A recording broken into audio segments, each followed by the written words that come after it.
সুপ্রিয় দর্শক, আজকে যে বিষয়টি নিয়ে কথা বলবো সেটা হচ্ছে হাঁটু ব্যথার আধুনিক চিকিৎসা এবং কারণ।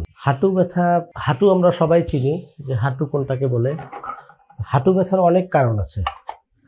সবচেয়ে যে কারণ বেশি যেটা হচ্ছে সেটা হচ্ছে অস্টিওআর্থ্রাইটিস বা হাঁটু ক্ষয়জনিত যে সমস্যাগুলোর কারণে ব্যথা হয় সেটা হচ্ছে অস্টিওআর্থ্রাইটিস। তো হাঁটু ব্যথার বয়স হওয়ার পরে আমাদের কার্টিলেজ ক্ষয় হবে, ভিতরে যে সাইনোভিয়াল ফ্লুইড থাকে ওটা কমতে থাকে। এসব কারণে যে ক্ষয়গুলো হয়, আমাদের যে কার্টিলেজগুলো থাকে এগুলো যে ডিজেনারেটিভ চেঞ্জ হয়, যে ক্ষয় হয়, এটাকে মূলত অস্টিওআর্থ্রাইটিস বলে। অস্টিওআর্থ্রাইটিস হলে এটা বয়সের কারণে, ডিজেনারেটিভ চেঞ্জের কারণে হবে, এটা আপনি প্রতিরোধ করার সুযোগ নেই। সেক্ষেত্রে আপনাকে যেটা করানো যায়, এখানে আধুনিক চিকিৎসার জন্য সবচেয়ে সর্বোপরি যেটা করানো যাবে যে আপনার ওজন কমাইতে হবে।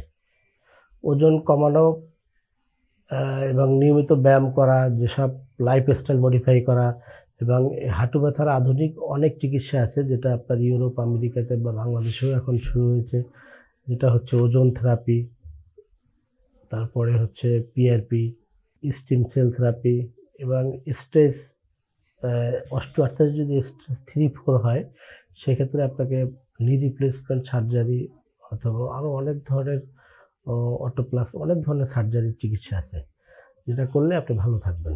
ধন্যবাদ সবাইকে।